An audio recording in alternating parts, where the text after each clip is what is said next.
ডিগ্রিপুর এত বড় area, ডিগ্রিপুরে cargo নামায় না। আমি ডিগ্রিপুরের ছেলে, ডিগ্রিপুরে কার্গো নামায় না। নামাও কার্গো, নামাও। বিজেপি কই দাও যে আমি হিন্দুদের জন্য হিন্দু এরিয়ায় মেরিয়ান দিয়া সরকারি কার্গো নামতেছে, সারা ডিগ্রিপুরের লোক বিজনেসম্যান হয়ে যাবে, সারা ডিগ্রিপুরের লোক কারোর প্রতি হয়ে যাবে, বাঙালিরা কারোর প্রতি হয়ে যাবে। আজকে তোমরা কোর্টলার দিয়ে মাল কিনে কিনে এই জায়গায় নিয়ে খাচ্ছ, দরকার আছে? কিসের দরকার তোমাকে? দরকার নাই। কোর্টলারে পুরো মেরিয়ান্টের লোক আইনে আইনে কোর্টলারে পিডিএমসি এরিয়ায় বিহারি, রোহিঙ্গা, বাংলাদেশি বসাই গেছে। ওই জায়গাটা তোমারও দিও, 200 স্কোয়ার মিটার করে তুমি বাঙালিকে দিও। এই বিজেপি কত বড় হিন্দু, ঘন্টা দেবে বিজেপি দিও। যদি বিজেপি দেয় তুমি আমার ধরে এই রাস্তার মধ্যে পিটাবো আমার। যদি বিজেপি দেয়, বিজেপি কোক কালকে তোমাকে 50% চাকরি দেবে, আমি আজকে এইসব ছাড়িয়ে দেবো, আমি কোনোদিন মিটিং করবো না। কোক কালকে বিজেপি এইসব, বিজেপি কোক যে এই যে মোহাম্মদ জাভেদ, মোহাম্মদ পারভেজের কার্গো বন্ধ করে সরকারি কার্গো চালাবো।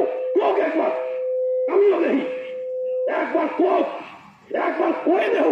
করানোর দরকার নাই, একবার বিষ্ণুপদ দাঁড়াও আর দাঁড়ায় কোক যে আমি এই জায়গা কার্গো, এই মুসলিম কার্গো বন্ধ করবো আমি।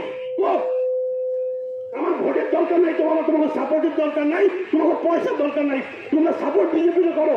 কিন্তু মনে রাখবা যে তোমার বাচ্চারা একটু তোমার খাইতে দেবে না ঘরে। বলবে কি জানো? বলবে তোমরা আমার জন্য করো নাই কিছু, আমি সের জন্য আইছি।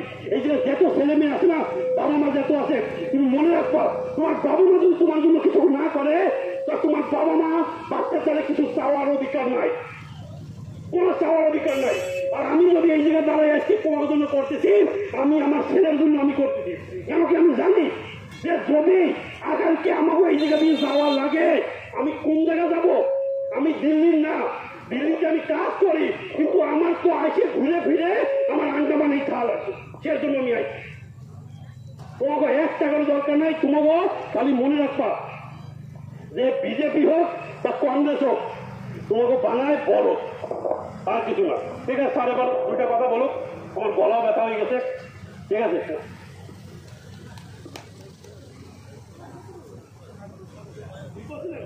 উপস্থিত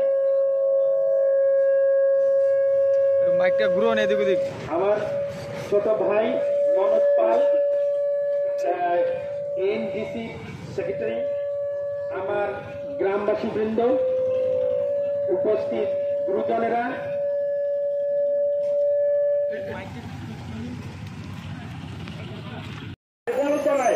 ইলেকশনের আগে আসবে তবে কি এই নাও আমরা হিন্দুকে আগে করতেছি। হিন্দুকে কি করছে?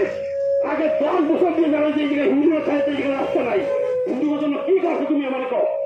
কুম্ভমেলা তোমরা দেখতে হবে। তুমি কয়টা লোক আন্দামান নিকোবরে হিন্দু আছে যাদের দ্বারা পয়সা আছে যে কুম্ভমেলা দেওয়ার জন্য? কও তুমি কার দ্বারা পয়সা আছে? কও কোপ দিয়ে এই যে কাকা দাঁড়ানো যে পয়সা আছে, আমি যাই কুম্ভমেলায়, আমি 15 দিন আমি এই জায়গা প্লেনের ভাড়া জানো, আমি দিল্লিতে যাই, আমি 15 আমি 30,000 টাকা দিয়ে এই জায়গা প্লেনে আইছি আন্দামানে। কার দ্বারা পয়সা আছে? পুরো 5 জনের ফ্যামিলি নিয়ে কুম্ভমেলা দেখতে যাবে, এক একজনের টিকিট একবারে এই জায়গাতে খালি যাওয়ার 15,000, আর 30,000, আর ওই জায়গা থাকতে 15,000, মানে এক একজনের জন্য 40,000 টাকার খরচা হবে। ফ্যামিলিতে 5 জন, মানে 2 লাখ টাকা খরচা হবে। কে পারবে তুমি এবার কও দেখি? হিন্দু কারা আছে এর মধ্যে? ভাই পকেটে পয়সা থাকলে হিন্দুরা বাঁচবে, পকেটে পয়সা না থাকলে হিন্দু কোনদিন বাঁচবে না। এই যত হিন্দু আছে সব গরিব। এখন ঘর যাও যাইয়া 3 মাইলে শুনছে, 3 মাইলা একবার দিয়ে ঢুকলে আর একবার দিয়ে বাইরে যায়, যাই ওকে ঘর দাও। হাবি টাবি বানাইয়া ওই মন্দিরে কীর্তন করাইয়া ওই খিচুড়ি খাওয়াইয়া তোমার ঘর তুমি চলে যাচ্ছে।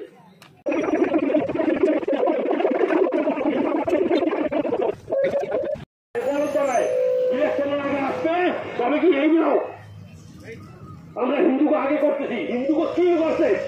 আগে 10 বছর দিয়ে জানো যে হিন্দুরা চাইতে রাস্তা নাই, হিন্দুদের জন্য কি করছো তুমি আমার কও? কুম্ভমেলা তোমরা দেখতে হবে।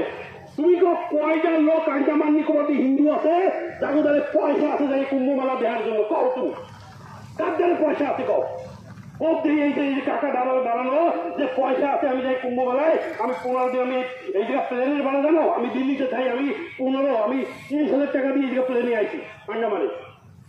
ও কার পয়সা আছে পুরো 5 জনের ফ্যামিলি নিয়ে কুম্ভ মেলা দেখতে যাবে, এক একজনের টিকিট একবারে এই জায়গায় খালি যাওয়ার 15,000 আর 15-30,000 আর ওই জায়গায় থাকতে 15,000, মানে এক একজনের জন্য 40,000 টাকার খরচা হবে।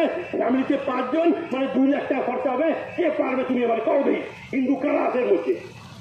ভাই পকেটে পয়সা থাকলে হিন্দুরা বাঁচবে, পকেটে পয়সা না থাকলে হিন্দু কোনদিন বাঁচবে না। এই যত হিন্দু আছে সব গরিব। এখন ঘর যাও যাইয়া 3 মাইলে শুনছে 3 মাইলা, এক পার্টি ঢোকলে আরেক পার্টি বাইরে যায়, যাই ওকে ঘর দাও। হাবি টাবি বানাইয়া ওই মন্দিরে কীর্তন বানাইয়া ওই খিচুড়ি খাওয়াইয়া তোমার ঘর চলে যাচ্ছে।